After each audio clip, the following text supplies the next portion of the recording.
பிரியமானவர்களே, ஆண்டவரும் அருமை இரட்சகருமா இருக்கிற இயேசு கிறிஸ்துவின் இனிய நாமத்தினாலே மற்றும் நல்ல காலை பொழுதிலே உங்களை சந்திப்பதிலே நான் அதிகமாக மகிழ்ச்சி அடைகிறேன். இந்த நாள் முழுவதுமாக நீங்கள் செய்கிற எல்லா காரியத்திலேயும் கர்த்தருடைய கரம் உங்களோடு கூட இருந்து உங்களை ஆசீர்வதிப்பதாக. நீதிமொழிகள் 11ஆம் அதிகாரம் 8ஆம் வசனம் இப்படியாக சொல்லுகிறது, நீதிமான் இக்கட்டிலிருந்து விடுவிக்கப்படுவான் என்று சொல்லி நாம் வாசிக்கிறோம். அன்பான தேவனுடைய பிள்ளைகளே, நாம் வாசிக்கும் பொழுது நம்முடைய எல்லாருக்குமே இந்த உலகத்தில் பொதுவாக ஒரு விடுதலை நாம் எதிர்பார்த்து காத்து கொண்டிருக்கிறோம். அன்பான பிள்ளைகளே, யாருக்கு ஆண்டவர் விடுதலையை கொடுக்கிறார் என்று சொல்லி இந்த பரிசுத்த வேதாகமத்தில் இந்த வசனத்தில் நாம் வாசிக்கிறோம். யாரை ஆண்டவர் விடுதலை ஆக்குவாராம்? அவருக்கு முன்பதாக யார் நீதிமான்களா இருக்கிறார்களோ அப்படிப்பட்டவர்களை கர்த்தர் விடுதலை ஆக்குகிறாராம். இதிலிருந்து அவருடைய எல்லா விதமான இக்கட்டுகளிலிருந்து கர்த்தர் விடுதலையாக்குகிறார் என்று சொல்லி இந்த வார்த்தை சொல்லுகிறது. நீதிமான் இக்கட்டிலிருந்து விடுவிக்கப்படுவான் என்று சொல்லி வார்த்தை சொல்லுகிறது. அன்பான தேவனுடைய பிள்ளைகளே, இந்த உலகத்திலே நாம் பார்க்கும் பொழுது பரிசுத்த வேதாகமத்திலே நாம் நிறைய நீதிமான்களை நாம் பார்க்கிறோம். யோபை குறித்து நாம் பார்க்கிறோம். பல பரிசுத்தவான்களை குறித்து அவர்கள் நீதிமான்களாய் இருந்தார்கள் என்று சொல்லி நாம் பரிசுத்த வேதாகமத்திலே நாம் வாசிக்கிறோம்.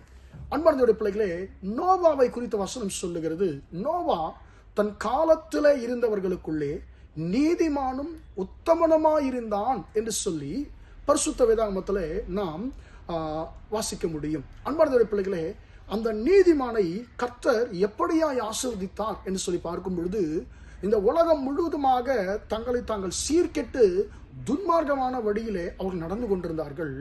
ஆனால் ஒரே ஒரு நோவா மாத்திரம் கர்த்தருக்கு முன்பாக நீதிமானாய் இருந்தான்.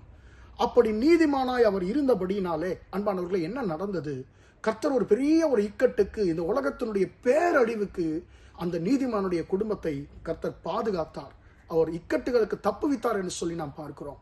அந்த ஒரு குடும்பத்தை மட்டும் கர்த்தர் பாதுகாத்து, இந்த உலகம் முழுவதுமாக அழிவு வந்தாலும் அந்த நீதிமான் கர்த்தருக்கு முன்பதாக அந்த மனுஷன் ஒரு பயபக்திக்குரிய ஒரு வாழ்க்கை வாழ்ந்தபடியினாலே அந்த குடும்பத்தை கர்த்தர் எல்லா இக்கட்டிலிருந்தும் விடுதலையாக்கி அந்த குடும்பத்தை பாதுகாத்தார் என்று சொல்லி நாம் வாசிக்கிறோம். அன்பான தேவனுடைய பிள்ளைகளே, நம்முடைய வாழ்க்கையிலே நாம் ஆசீர்வாதங்களுக்காக ஜெபிப்பதை காட்டிலும் கர்த்தருக்கு முன்பதாக நாம் நீதியுள்ள ஒரு வாழ்க்கை வாழும் பொழுது கர்த்தர் நம்மை விடுவிக்கிற தேவனாய் இருக்கிறார். எல்லா விதமான இக்கட்டுகளிலிருந்தும் கர்த்தர் உங்களையும் என்னையும் அவர் விடுவிக்கிற தேவனாய் இருக்கிறார். அன்பான தேவனுடைய பிள்ளைகளே, கர்த்தர் சொல்லுகிறார், இனி வரும் நாட்களிலே உங்களுடைய எல்லா இக்கட்டுகளிலிருந்தும் நான் உங்களை விடுதலையாக்குவேன் என் பிள்ளைகளே என்று சொல்லி கர்த்தர் சொல்லுகிறார். நாம் கர்த்தருக்கு முன்பதாக ஒரு நீதியுள்ள ஒரு வாழ்க்கை நாம் வாழும் பொழுது கர்த்தர் நிச்சயமாக நம்முடைய எல்லா இக்கட்டுகளிலிருந்தும் கர்த்தர் உங்களையும் என்னையும் அவர் விடுவிக்கிற தேவனாய் அவர் இருக்கிறார். ஜெபிப்போமா?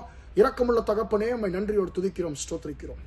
இம்மட்டுமாக இந்த வார்த்தைகளை கேட்ட நம்முடைய பிள்ளைகளை ஆசீர்வதியும் ஆண்டவரே. அப்பா, நீதிமான் இக்கட்டிலிருந்து விடுவிக்கப்படுவான் என்று சொல்லி ஆண்டவரே, நாங்கள் ஆண்டவர் வேதத்தில் வாசிக்கிறபடி நாங்கள் உமக்கு முன்பாய் நீதிமான்களாய் இருக்கும் பொழுது எங்களுடைய எல்லா இக்கட்டுகளிலிருந்தும் ஆண்டவரே நீர் எங்களை விடுதலையாக்குகிற தேவனாய் இருக்கிறீர். அதற்காக உமக்கு ஸ்தோத்திரம். ஆண்டவரே, உம்முடைய பிள்ளைகள் ஆண்டவரே சந்தித்துக் கொண்டிருக்கிற எல்லா விதமான இக்கட்டுகளிலிருந்தும் இயேசுவின் நாமத்தினாலே உம்முடைய பிள்ளைகள் விடுவிக்கப்படுவார்களாக என்று சொல்லி நான் ஜெபிக்கிறேன்.